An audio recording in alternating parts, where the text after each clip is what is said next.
Olá, pessoal, muito boa noite a todos e todas que estão aqui ao vivo conosco. É uma alegria a gente estar de volta. Quero começar desejando que todos estejam bem, que todas estejam bem, mas dizendo também que se não for o caso hoje, tá tudo bem não estar bem, viu? A gente às vezes passa aí por altos e baixos e faz super parte da vida também. Aliás, Ginaldo, que também faz parte da vida, de vez em quando roubarem uns cabos de internet no bairro que você mora e não conseguir fazer o programa. Foi o que aconteceu na semana passada, Dinaldo, que ficou junto com uma galera aguardando aí, eu tentando por aqui. Peço perdão, na semana passada tivemos aí uma solução de continuidade e acabou não acontecendo o nosso programa. Eu quero aproveitar que eu falei do Dinaldo, que foi o primeiro a chegar aqui no nosso chat hoje, e dar boa noite aí para quem está ao vivo com a gente. Você que não está ao vivo, um bom dia, uma boa tarde. Eu sei que em outros momentos aí do dia a gente tem vários cliques, né, no YouTube, no Facebook também, pessoal lá dos Estados Unidos que retransmite, passa o conteúdo em outros momentos, então que todos e todas possam ter aí um bom momento. Mas ao Elisa Oliveira e ao Dinaldo aqui que abriram nossa sala hoje, uma boa noite especial. O Salomão, nosso mais novo amigo aí, do Bruno também, Bruno que hoje vai estar com a gente na telinha aqui daqui a pouco. A Kelly Gama, lá de São José dos Campos, está aqui com a gente. A Selma de Castro, também presente. Nazaré, como você vai, querida? Sempre uma alegria te receber aqui. Pois é, Edinaldo, pois é. É mais ou menos por aí mesmo, uma instabilidade danada. E quem está aqui hoje comigo, né? Acabei de anunciar aí, meu amigo Bruno Quintanilha. Boa noite, amigo. Obrigado pela presença mais uma vez. Seu microfone está fechado aí ainda, amigo. Boa noite. Opa. Eu que agradeço o convite, o espaço, a gente está trocando aqui. O Bruno é um convidado antigo do programa, parece que eu conheço ele há uns 25 anos, mas na verdade a gente se conheceu graças à mediunidade, né, Bruno? Teve um dia, uns 3 anos atrás, mais ou menos, talvez tenha exatamente 3 anos, por aí, porque o conteúdo aqui do programa fez 3 anos agora em fevereiro, e o Bruno e eu nos conhecemos pela internet, apesar de morarmos aqui muito pertinho, né, e hoje fazermos parte aí de um grupo espírita juntos, mas foi esse conteúdo e foram vocês aí abrindo espaço da casa de vocês que permitiu que a gente se encontrasse. De lá para cá aconteceu um monte de coisa, né, Bruno? Inclusive o Bruno escreveu um livro já, um livro que tem sido para a gente uma alegria divulgar. Eu vou pedir para ele, naturalmente, falar do livro ao longo aqui da nossa live, e também dizer como é que o pessoal pode achar o livro na versão 0800 e na versão física também. Mas nesse momento o Bruno está construindo um conteúdo junto da gente para o Podmês. A gente tem chamado assim o podcast do Instituto Matéria, Espírito e Sociedade, que é uma nova frente de trabalho, de reflexão espiritualista, particularmente espírita, que a gente tem feito. E esse podcast se propõe a discutir natureza, cultura, sociedade, espiritualidade. E o convite hoje ao Bruno é para que ele estivesse aqui trazendo para a gente um pouquinho, né, desse papo de como que o podcast surgiu e quais são os temas que a gente vai poder ver por lá. Para começar te dizendo, esse podcast está aí presente nas plataformas de podcast mais comuns, né? A gente tem lá o Spotify, a Deezer, também aqui no YouTube do Matéria, Espírito e Sociedade. Se você digitar Instituto Matéria, Espírito e Sociedade, você encontra o YouTube e ele está circulando por aí. Meu amigo, seja muito bem-vindo mais uma vez e fala para a gente, por favor, como que surgiu a ideia do podcast, qual é a relação dele com o livro, antes da gente começar aí naqueles tópicos que eu nem sei se vai caber no tempo que a gente tem. Então, boa noite mais uma vez para todo mundo. Mais uma vez, obrigado aqui pelo espaço. É uma felicidade poder ler alguns nomezinhos ali conhecidos, alguns que eu conheço fisicamente, pessoalmente, alguns que só pela internet. Mas esse podcast agora, na verdade, o título desse programa de hoje é o título do primeiro episódio. O título da série de podcast mesmo é Vida, Sociedade e Espiritualidade. Eu identifico hoje que no movimento espírita, da minha experiência, o espírita precisa muito de conteúdos não exatamente espíritas, sabe?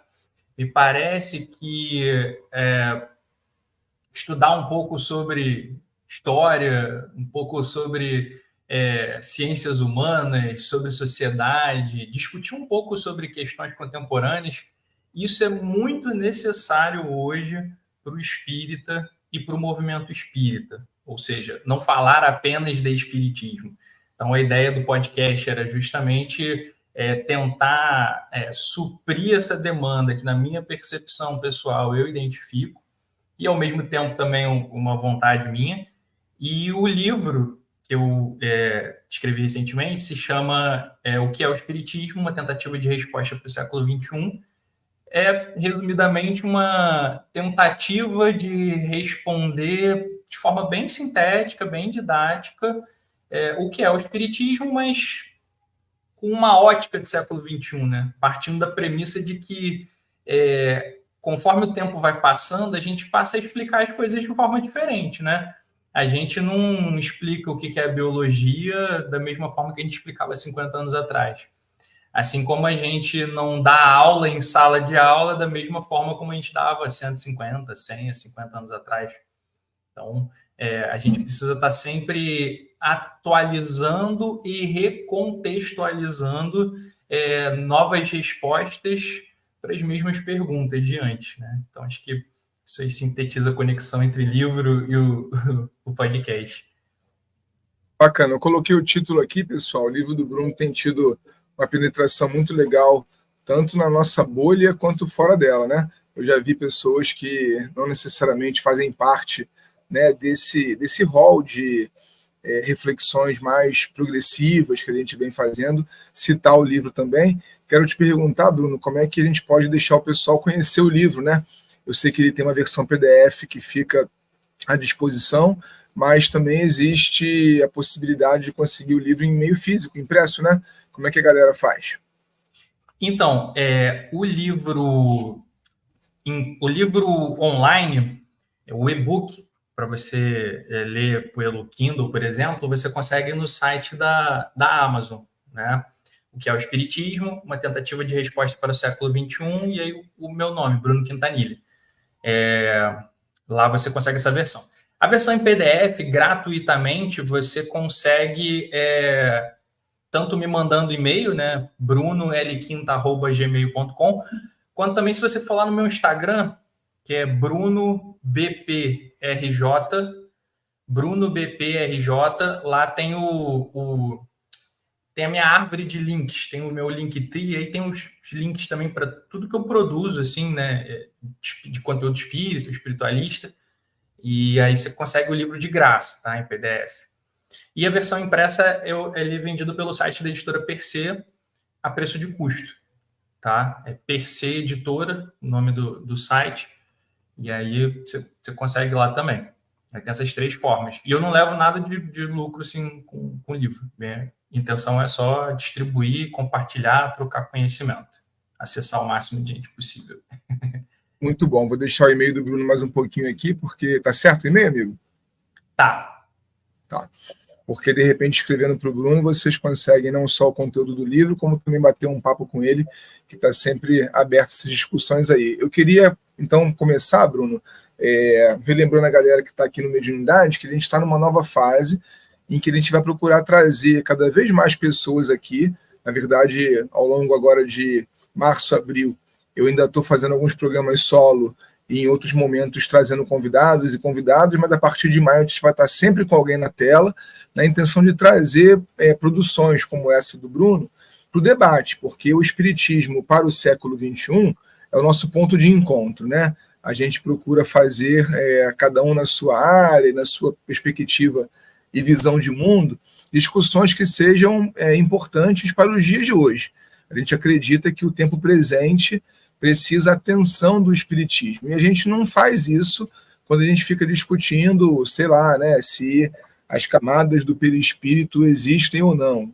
Há discussões técnicas importantes nesse sentido e em outros, mas assim, uma resposta para aquilo que a sociedade precisa, uma visão espírita dos movimentos que acontecem hoje, isso é muito mais necessário e urgente, e se nós não fazemos isso, como a estatística vem mostrando aí, a gente deixa de enfrentar certos problemas e atingir certos públicos que estão praticamente sumindo, né, das instituições espíritas, quando elas mesmas não somem, que é o que a gente está vendo acontecer. E aí tem, nos tópicos que o Bruno enumerou para trazer para a gente hoje, uma série de discussões que eu acho que a gente pode começar a fazer rolar aqui, Bruno, por essa perspectiva de o Espiritismo ter ou não ter uma visão de, né? Eu sei que você tem uma ordem no teu raciocínio, mas eu fiquei muito interessado quando a gente começou a conversar sobre esse novo podcast, quando eu ouvi no primeiro episódio principalmente,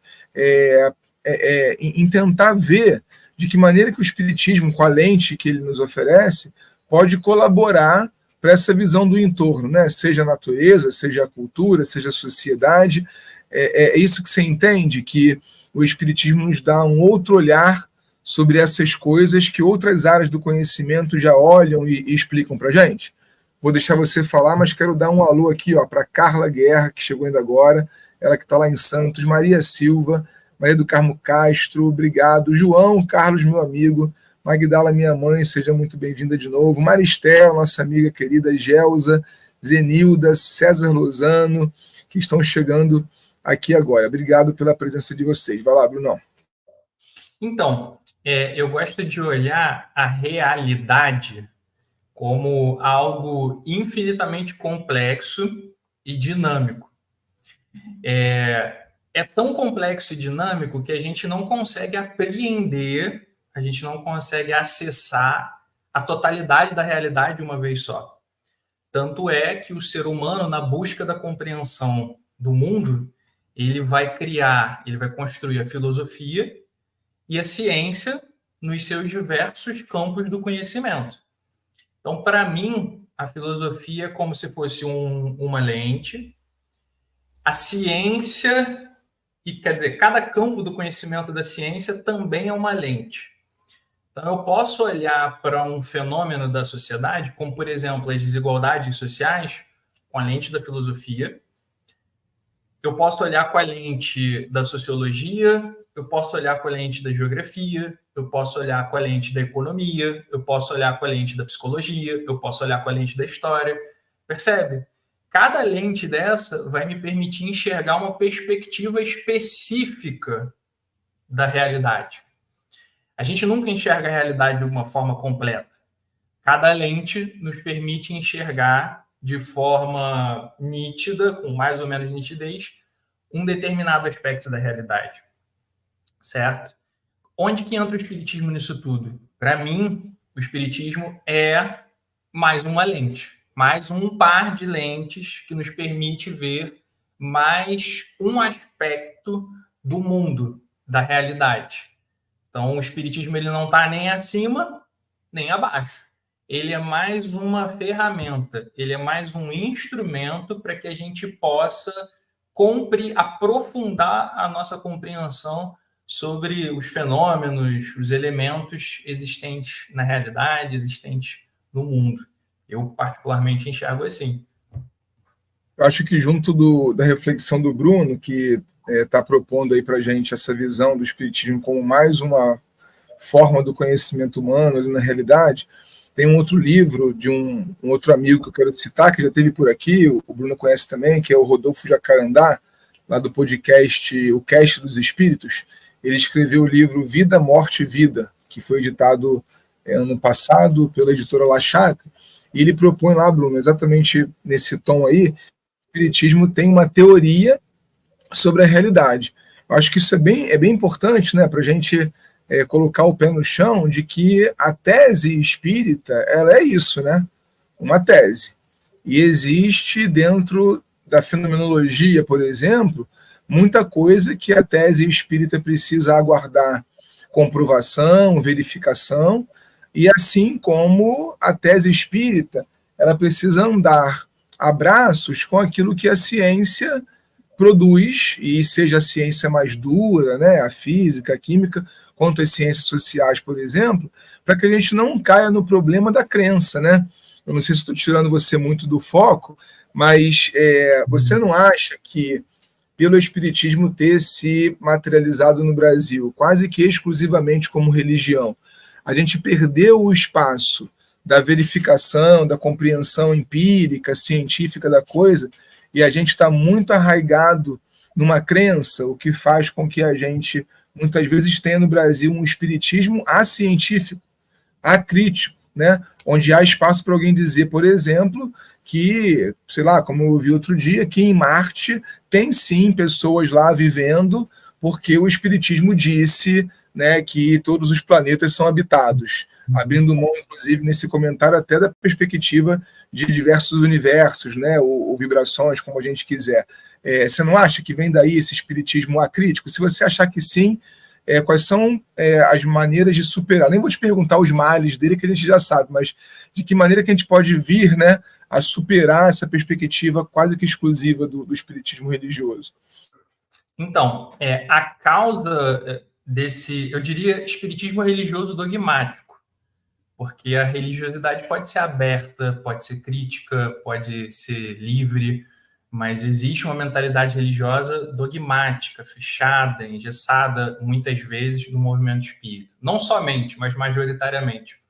Eu acho que a causa disso tudo, ela é histórica, geográfica, antropológica, sociológica.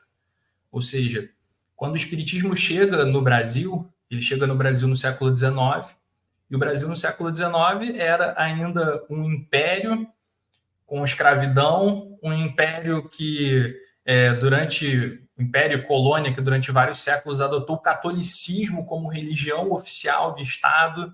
Era um país que não tinha universidade pública, por exemplo, não tinha, você tinha um índice de analfabetismo muito grande, então você tinha uma sociedade, um tempo, um espaço, uma cultura que, para mim, era impossível o espiritismo chegar aqui e não ser apropriado de uma forma religiosa dogmática. Assim. Seria antinatural que fosse diferente, sabe? É muito compreensível, na verdade, que o espiritismo tenha se tornado o que ele se tornou. Agora, o que a gente faz para tentar dirimir, para tentar construir algo que não abandone a religiosidade, mas que incorpore uma mentalidade crítica, aberta, acolhedora. A gente precisa não estudar só espiritismo. Para mim, esse é o grande ponto atualmente. A gente precisa ter noções de ciências humanas, principalmente, digo eu. Né? A gente precisa ter noções de questões das atualidades, a gente precisa ter noções, e eu não digo que a gente precisa ser especialista em nada disso, mas noções dos princípios básicos de filosofia, de ciência, de conhecimento, porque incorporando isso, a gente vai conseguir um espiritismo que não necessariamente perca a questão da religiosidade, mas que se torne aberto, que seja capaz de conversar sobre qualquer coisa sem medo, sem restrições, sem preconceitos. E a prova de que pode existir uma religiosidade aberta está nos nossos companheiros de outras religiões, né? Eu posso pegar no catolicismo um padre Júlio Lancelotti, um Frei Beto, um Dom Pedro Casaldáliga. Eu posso pegar no protestantismo, por exemplo, um Ronilson Pacheco, um pastor Henrique Vieira. Então você percebe que existem pessoas dentro de outros meios religiosos que fazem um debate, que encaram a religiosidade de uma forma não dogmática, de uma forma não fechada e de uma forma que abraça e abarca a atualidade, a contemporaneidade e as demandas que o ser humano e a sociedade atuais têm. Né? Então, para mim, o espírita precisa urgentemente passar a ouvir mais conteúdos não espíritas. Porque quando você fica só lendo aquela mesma coisa o tempo todo, você fica bitolado. A gente precisa de diversidade para oxigenar as nossas ideias, né? Para que a gente possa ter para que a gente possa ter uma dimensão intelectual e afetiva também, emocional, saudável, né? Quem é que lê sobre só uma única coisa? São pessoas, no geral, que tendem ao fanatismo, né? Então, a gente precisa se alimentar de diversidade de informações, de ideias, de campos do conhecimento. Mais uma vez, não estou dizendo que ninguém aqui tem que virar cientista, especialista, não é nada disso. Mas é diversificar um pouco mais. A gente tem exemplos em outras religiões, como eu citei, de religiosos que, cara, estão debatendo sobre as questões cotidianas, estão mergulhados na sociedade, estão mergulhados no tempo presente. A impressão que eu tenho é de que uma parte do movimento espírita atual ela é apartada e alienada do mundo, na sua dimensão social, econômica, nos problemas da contemporaneidade. Parece que foram descolados do tempo, assim. É essa percepção. Muito bom. Deixa eu dar uma boa noite aqui para a galera que chegou. E eu quero comentar um negocinho aí. A Ana Talavera está aqui assistindo a gente, que honra. Chegou também o nosso amigo Eduardo aqui. Como vai, Eduardo? Que bom que você veio. Algo Wilde, lá de Vila Velha.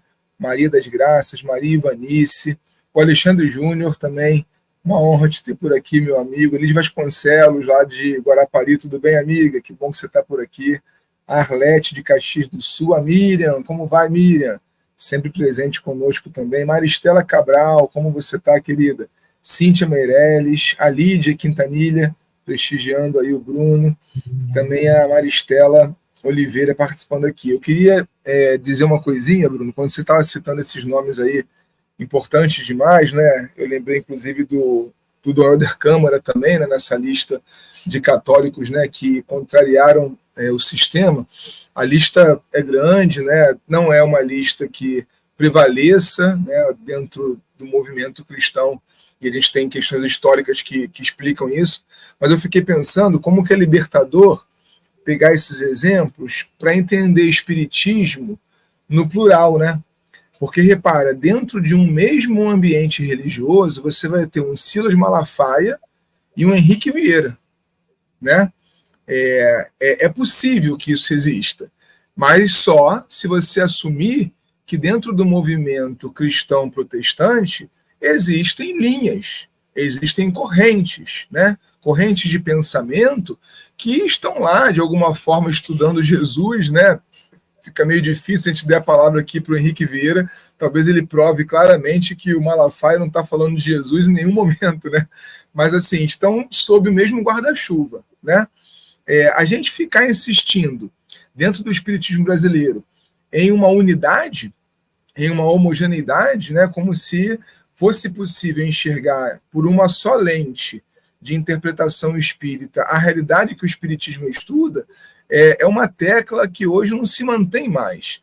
A gente talvez precise, né, para chegar nesse ponto que o Bruno está tratando com a gente aqui hoje, reconhecer que a ruptura é importante, reconhecer o espaço, né, que a diversidade, que a diferença vai nos trazer. Então, não precisamos ter medo mais, né, dessa coisa da gente estar abrindo mão, por exemplo, da ideia de unificação. Existe um complexo de unificação, né, no movimento espírita brasileiro, como se a gente, em discordando, em enxergando diferentemente do outro, fosse alterar a paz, né? Fosse abrir mão da fraternidade, da tranquilidade, e às vezes, como a gente estava conversando outro dia, é a paz do pântano, né? Acho que foi o Bruno que falou isso, e eu fiquei com isso pensando uns 3 dias, Bruno. Realmente, né? Como que ali no mangue, né? Tá tudo em paz, mas tem uma podridão se caracterizando. Então, acho que só dá para chegar lá, e a gente precisa reconhecer que dá para chegar lá, né? Esperançando aí, como o Paulo Freire diria, mas reconhecendo que é a partir da diversidade, da diferença, da luta de ideias, né? Reconhecendo que a luta de ideias não necessariamente é briga, né? Não necessariamente é inimizade. Isso é uma coisa que o espírita médio brasileiro precisa levar para terapia, né? De que discordar não significa ser confronto, né? Guerra, belicoso, né? Eu vou trazer alguns comentários aqui do nosso chat para a tela, para não ficar em dívida com o pessoal. Ó.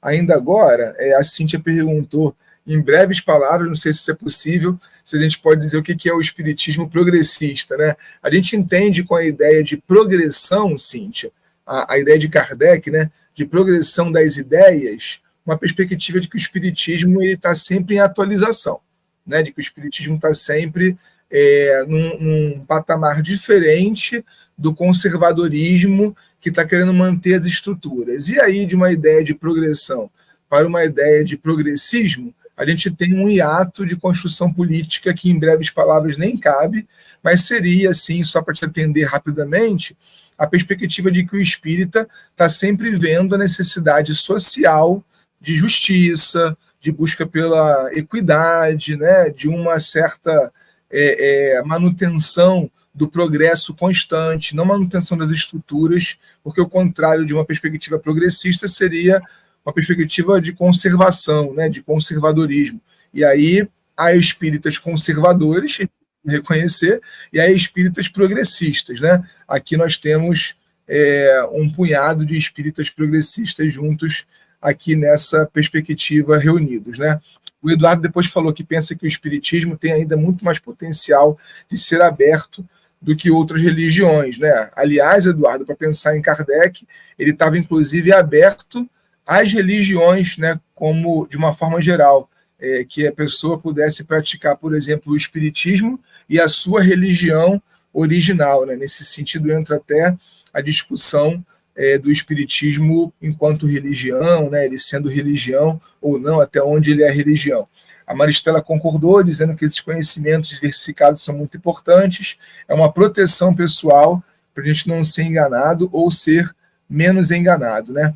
Ainda agora, eu vou te passar a palavra com essa pergunta na tela, o Bruno, e aí depois dela você pode retomar o teu roteiro e eu vou trazer no chat, a gente vai mesclando o roteiro e chat para não se perder. A Ana, cheia de intimidade, perguntou: Bru, Saulo, como vocês acreditam que as estruturas sociais e culturais influenciam nossa percepção de livre-arbítrio? Vejo um reforço de uma ótica determinista com foco na individualização, sabe? Lembrando que a Ana administra lá o Spirit Talks, né? E ela acabou de publicar recentemente um post sobre isso daí. O que você acha, meu amigo? Por favor. Legal, Ana, que maneiro que você está aí com a gente. Eu penso que isso retorna naquilo que eu falei sobre a necessidade do espírita, eu digo de qualquer ser humano, na verdade, em geral, ter bases um pouco mais firmes sobre ciências humanas, porque esse olhar determinista para a realidade, ele tem um componente da religiosidade dogmática muito grande, sabe? Porque quando a gente começa a ter a noção de ciências humanas, a gente começa a perceber que a gente nasce sob um contexto histórico, de tempo, geográfico, de lugar, cultural, de onde eu estou inserido ali, socioeconômico, a classe social em que eu vou nascer vai modelar muito da forma como eu vou ver o mundo, sabe? E ter também uma interpretação sobre livre-arbítrio e autonomia, isso é até algo que eu quero abordar no episódio 3 do podcast, assim, uma coincidência perguntar essa questão. Eu vou dar um exemplo, tá? Durante a pandemia, a gente viu muitos espíritas, quer dizer, eu vi alguns espíritas, né, falando assim, vamos para a casa espírita, né? Vamos abrir a casa espírita, é só ter fé, vamos ter fé que a gente não vai pegar Covid. Aí entra a noção, né, da base de ciência, de filosofia, para você saber o seguinte: não, peraí, não é só ter fé, é ter vacina, é ter máscara, é ter isolamento social quando os momentos de transmissão forem de alta, né? Porque a gente está aqui encarnado, né, encadernado num processo evolutivo com autonomia. Então a gente tem livre-arbítrio. Eu vou tomar decisões, eu vou fazer escolhas, eu vou tomar ações e eu vou colher a responsabilidade ou as consequências das ações ou das omissões que eu for ter. E eu me pergunto, será que era para ter morrido tanta gente na Covid no Brasil, né? Será que todo mundo que morreu tinha morrido na hora certa? Eu tenho para mim a seguinte forma de pensar.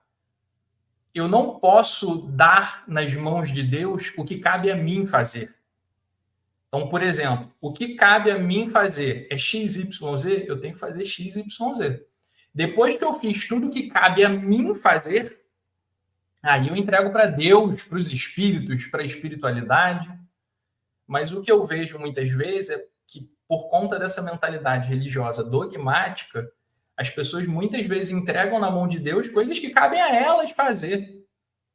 Inclusive, a visão dos espíritos e do Kardec nas obras fundamentais é essa visão de autonomia do ser humano. Tanto é que lá na pergunta sobre desigualdades sociais, os espíritos falam, gente, isso é construção dos seres humanos. Foram os seres humanos que construíram uma sociedade tão injusta socialmente, não é? Só para dar um exemplo, a questão também dos direitos dos homens e das mulheres, né? Os homens e as mulheres são espíritos iguais, então tem, obviamente, os mesmos direitos, tem que ser respeitados da mesma forma. E a gente até entra num pouco do tema de hoje, né? Que é natureza, cultura, o que está na natureza e o que é construção humana de fato.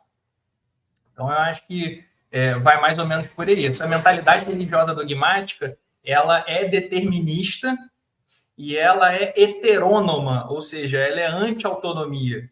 Então, a gente precisa incorporar um pouco de ciências humanas, um pouco de princípios básicos assim, de filosofia e de ciência, para perceber que não, que, na verdade, somos nós que construímos a realidade, né? Então, existem coisas que cabem a nós fazer. Uma outra ideia errada, né? Ao meu ver, o mundo de regeneração. Gente, parece que o negócio vai baixar dos céus à terra e o mundo vai melhorar num piscar de olhos. Gente, se a gente for entregar algumas obras espíritas e algumas narrativas e discursos espíritas para serem discutidos com sociólogos, com antropólogos, com historiadores, eles vão dar gargalhada na nossa cara. Porque muitas vezes o espírita tem uma interpretação muito inocente de geopolítica, por exemplo, de estruturas sociais, uma interpretação muito ingênua. Vamos orar, né? Orar sempre é bom, sempre vai trazer força, conforto, mas só orar não vai resolver nada, né? Então, a gente tem coisas que competem a nós fazer. Então, o que compete a mim fazer, eu não posso entregar para ninguém. Eu vou dar um último exemplo, assim. Uma vez, num trabalho espírita, as luzes tinham que ficar apagadas lá, era um trabalho de cura, e aí um dia uma pessoa rolou as escadas, porque estava tudo escuro, né, na hora de descer, e aí eu falei assim, olha, tem que acender a luz, não pode, acabou o trabalho, tem que acender a luz. E aí a pessoa falou assim, não, mas vai queimar o ectoplasma. Eu falei, dane-se o ectoplasma, cara. As pessoas têm que sair daqui vivas, né? Eu não posso ficar aqui com tudo escuro. Então, sabe, as pessoas adotam uma postura assim de, cara, o espírito falou, tá falado. E não! O Kardec não era assim, né? O Kardec questionava, o Kardec era... ele era racional sem ser duro, sem ser frio. O Kardec era uma pessoa muito acolhedora, assim, mas que não abre mão dessa racionalidade, sabe? Então a gente precisa incorporar essa mentalidade de autonomia, as decisões cabem a mim. Eu sou o construtor do meu futuro, claro, com as limitações do contexto histórico, geográfico, cultural, social em que eu vivo, mas eu tenho uma manobra de ação por aí, né? Enfim, pois isso, Ana, imagina, que rolem as pessoas, né, que morram rolando as escadas, mas não vamos queimar o ectoplasma. É religiosismo dogmático, né, que aprisiona. É curioso, né, que no universo em que a gente tenha tanta aculturação, e você já explicou no início que é meio inevitável, em certos aspectos não, né? Aquilo que é materialmente necessário, um cuidado básico, inclusive com a segurança das pessoas, aí não pode, porque tem uma informação, né, que seja uma informação espiritual, inverificável, né, mas que a gente está ali obediente a ela diante de algo muito mais importante, que são as pessoas, né? A gente tem uma brecha, me parece que hoje eu tenho um pouco mais de esperança nisso, sabe, Bruno? Não sei como é que tá para você isso, mas eu acho que tem uma brecha aí se construindo desse momento que a gente viveu no Brasil, que foi a pandemia. Aconteceu o inevitável, né? As pessoas ficaram isoladas em suas casas e começaram a procurar conteúdos espíritas de outras regiões. Alguns vincularam-se a grupos espíritas de fora do seu próprio país e as bolhas foram estourando. A gente viu que havia, né, quem pensasse diferente. Eu acho que é mais ou menos o que o Guilherme falou aqui ainda agora, até coloquei na tela já, mas eu vou ler, olha. Obrigado por me ajudarem a não me sentir sozinho nesse modo de pensar mais plural. Isso está acontecendo ainda hoje, né? A gente está se contatando com pessoas que estão dizendo, olha, dá para pensar de maneira vinculado, né, aquilo que é o social, aquilo que é a ciência, e ainda ser espírita, porque aconteceu que de um certo tempo para cá, a gente pode tentar construir uma ideia, né, entre 2016 e 2018, a coisa veio se materializando no Brasil de uma certa forma, em que a identidade do espírita ela se vinculou muito ao conservadorismo, né, à tradição, a um espiritismo, como você falou, dogmático, né, quase fanático, se não fanático mesmo, e a gente fica assustado, não, peraí, se ser espírita é ser isso daí, então eu acho que eu não sou espírita, né? Como na perspectiva do Signatis, né? Que se autodenomina espírita, né? Mas esse espírita com X aí, a gente fica meio assustado. Então eu vejo hoje uma grande luz, sabe, no fim desse túnel, em que está ficando clara a possibilidade de um espiritismo aberto, horizontal, em que a gente faça um retorno à origem de que a informação, digamos, que um espírito deu, precisa ser validada, em que a gente procure métodos de estudo e de análise daquilo que acontece. O Dinaldo escreveu isso lá em cima, eu não te ignorei não, tá, Dinaldo? É pela velocidade da troca de hoje. Ele falou que nunca viu uma palestra sobre metodologia científica num centro espírita. Assim como a gente nunca deve ter visto palestra sobre racismo, né? Palestra sobre as necessidades da discussão feminista, né, uma abertura para temas como, por exemplo, a descriminalização do aborto, de maneira realmente a ouvir os polos de uma questão assim, porque o espírita médio, conservador, tradicional, ele entende nesses temas tabu, né, ele entende nesses temas a boa e velha mistura que não se deve fazer de religião com política. E a gente foi se construindo desse jeito. Talvez seja o momento em que a gente mais tem campo para fazer essas discussões à luz do que possa vir a ser o espiritismo, né? Aquilo que ele se deu até aqui, aquilo que ele foi até aqui, não significa necessariamente aquilo que ele vai ser para sempre, né? Você enxerga, por exemplo, no teu podcast, uma fresta que está se abrindo para falar sobre coisas que antes ninguém falava.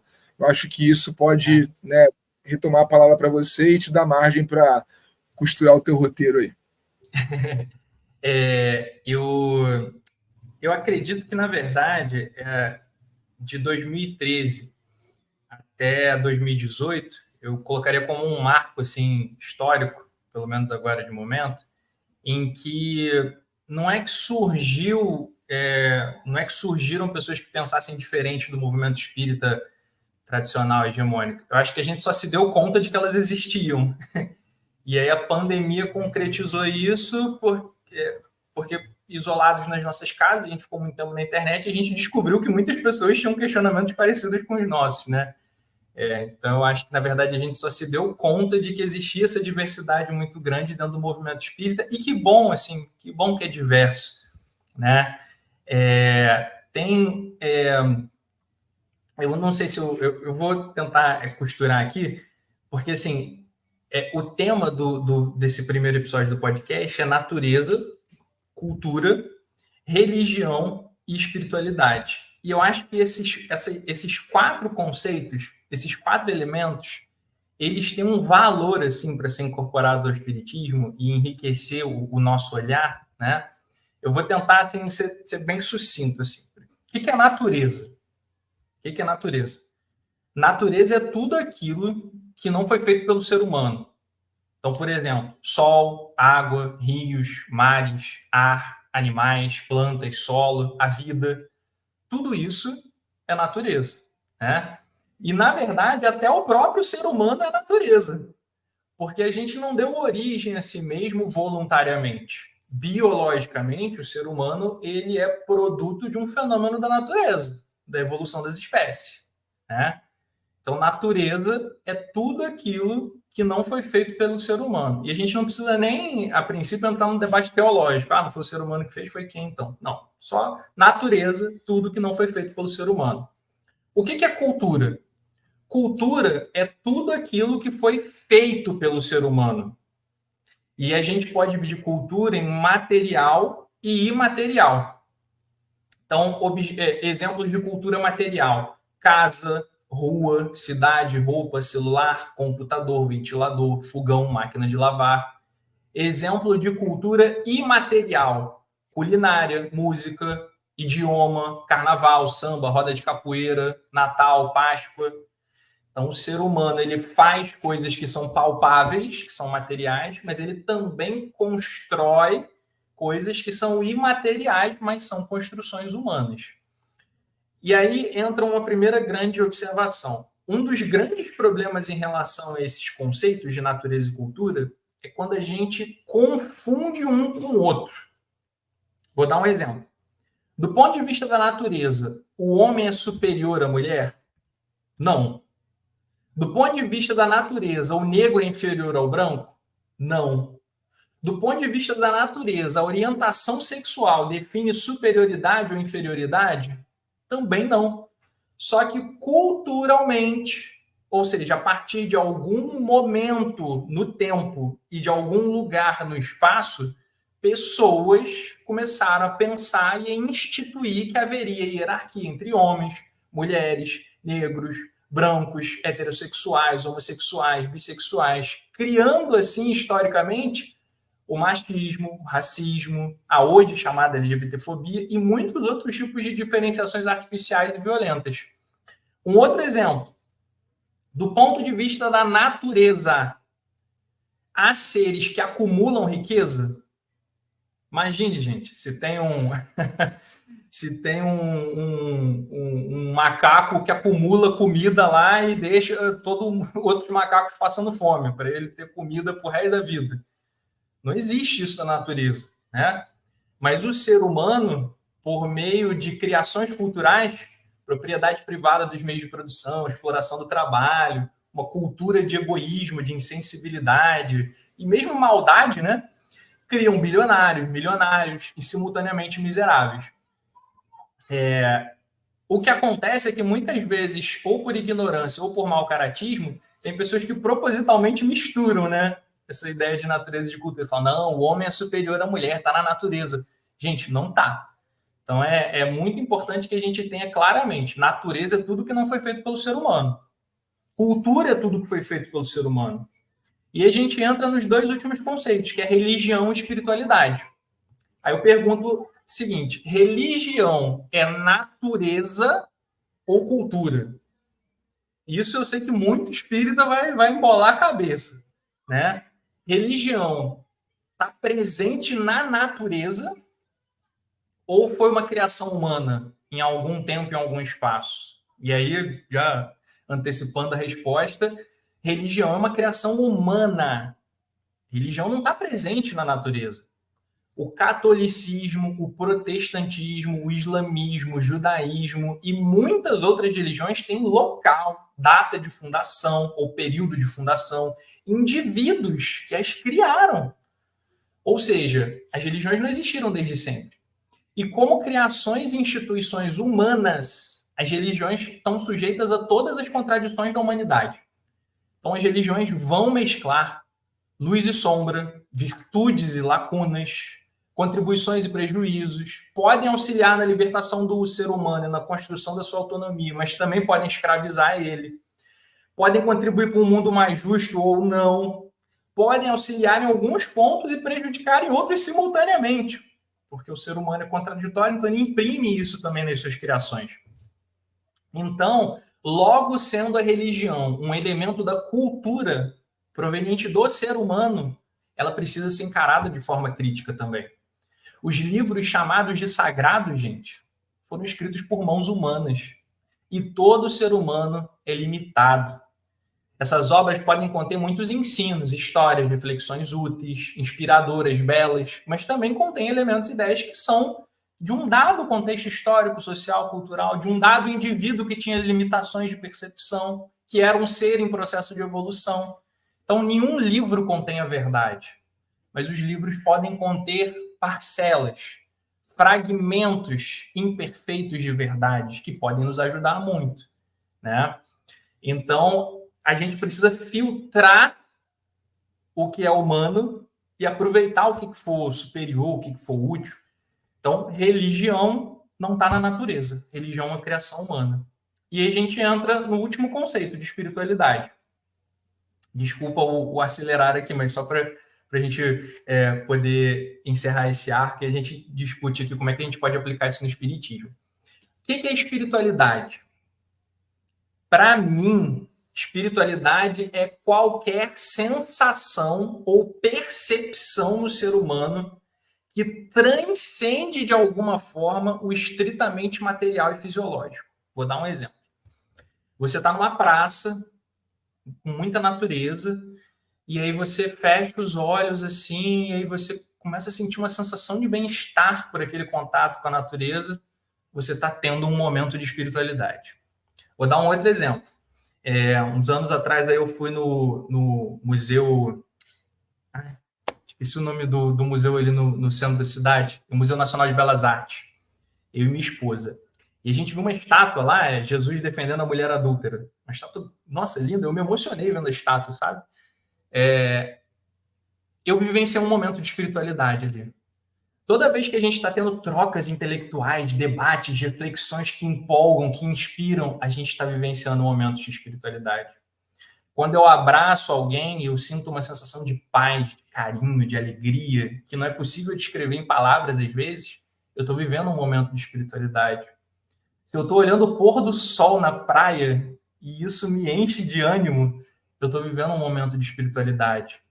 Percebe que espiritualidade não está vinculado necessariamente à religião, nesse sentido aqui, nessa ótica? Espiritualidade é toda sensação, percepção que não está limitado somente ao estritamente material, né? E aí, para a gente ficar com o exemplo da cristandade, né? Jesus, segundo o Novo Testamento, vivencia a espiritualidade independentemente de lugares, pessoas, situações específicas. Como que Jesus vivencia a espiritualidade? No dia a dia.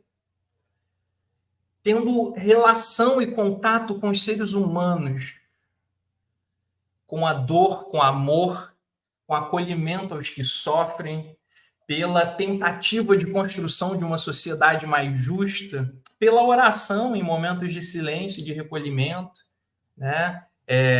Pela convivência com os amigos dele. Jesus foi a casamentos, transformou a água em vinho na narrativa, né, do Novo Testamento. A festa, se sincera, né, ela é um momento de espiritualidade. Você está transcendendo só o material, sabe? Você está gerando conexão com outras pessoas que você gosta, está se divertindo. Então, dessa forma, a espiritualidade ela não está restrita somente à religião institucionalizada ou aos templos religiosos. A espiritualidade ela pode estar presente em qualquer momento da vida. Nessa perspectiva, inclusive, a gente pode dizer que a pessoa pode não ter nenhuma religião e ser plena de espiritualidade. Assim como pode ser religioso de toda semana no templo religioso e ser carente de espiritualidade. E aí eu entro no seguinte: se a religião é cultura, me parece que a espiritualidade é a natureza. Ou seja, que essa transcendência do eminentemente material é algo que está na natureza do ser humano.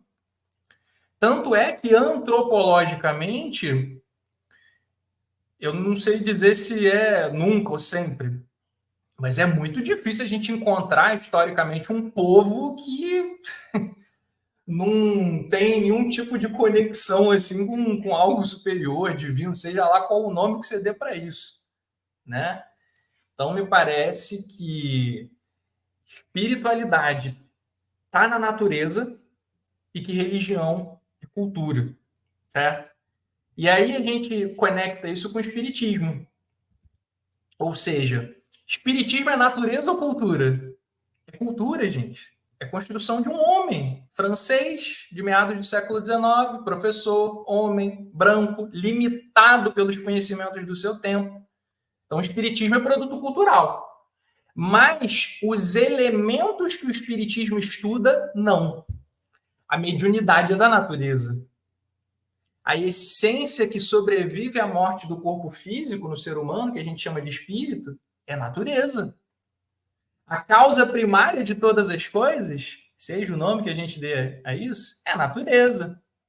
O processo de retorno desse princípio inteligente a um novo corpo de carne é a natureza. Então a gente precisa separar dentro do espiritismo o que é obra humana, o que é contextualizável historicamente, geograficamente, portanto limitado, e o que é natureza. O que não é criação humana, certo?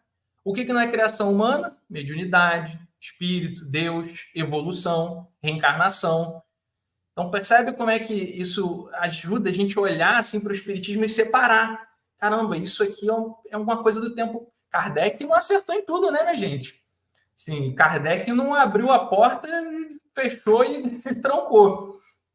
Kardec errou. Assim como Kardec acertou muito também. Então vamos separar o que é cultural, histórico, geográfico, do contexto de então, e o que é permanente, o que é natureza, né? E inclusive se questionar o seguinte, né? Quem foi que disse que no final da missa na igreja tem que ter a hóstia? Isso é natureza ou é cultura? Quem é que disse que padre e freira não pode casar? É natureza ou cultura? Aí eu vou mais além. Quem é que disse que tem que ter água fluidificada em reunião espírita para ser reunião espírita? Isso existiu desde sempre ou foi criação de alguém em algum momento, em algum lugar? Quem foi que disse que tem que ter luz apagada? Quem foi que disse que tem que ter palestra para ser reunião espírita? Foi sempre alguém, gente. É produto cultural. Então a reunião espírita ela pode ser de formas, na verdade. E eu não estou dizendo que o passe ou a água fluidificada é ruim. Não estou nem entrando nesse mérito. Só quero dividir o que é natureza e o que é cultura, e o que é religião e o que é espiritualidade. Desculpa o arrancar do trem desgovernado aqui, Zol. Não, foi excelente. Foi uma aula para a gente aqui, em curta-metragem, de como que a gente precisa realmente refletir, né, gente? E refletir em cima da reflexão aquilo que a gente tem feito. Há vários comentários no chat aí que a gente não vai poder ler todos, eu fui tentando trazer para a tela todos eles, inclusive, Cláudia, boa noite, viu, querida? Acho que eu esqueci de te dar uma boa noite lá em cima, mas vários comentários traziam essa ideia, né, de como que o questionamento parece ser do método espírita mais clássico, e questionando a gente vai conseguindo fazer essas listas aí do que é o objeto do espiritismo, do que é a prática, né, espírita, e o Bruno está fazendo muito bem isso no podcast. Eu tentei deixar aqui na tela para fazer o marketing mesmo. Olha, o podcast é esse que está aí aparecendo para vocês, Vida, Sociedade e Espiritualidade, além do Spotify, Deezer e etc. Também está lá no YouTube. Se você colocar o nome do Bruno e também o título do podcast, vai aparecer o YouTube do grupo que a gente está formando de estudos e debates, que é o Instituto Matéria, Espírito e Sociedade, para o qual a gente convida a todas e todos vocês aí. A Selma está dizendo que ouviu o Bruno muito bom, ele está agradecendo. César já é um fã número 1 aí do Bruno pelas redes também, está dizendo que o Bruno é genial. Muito bom, Bruno.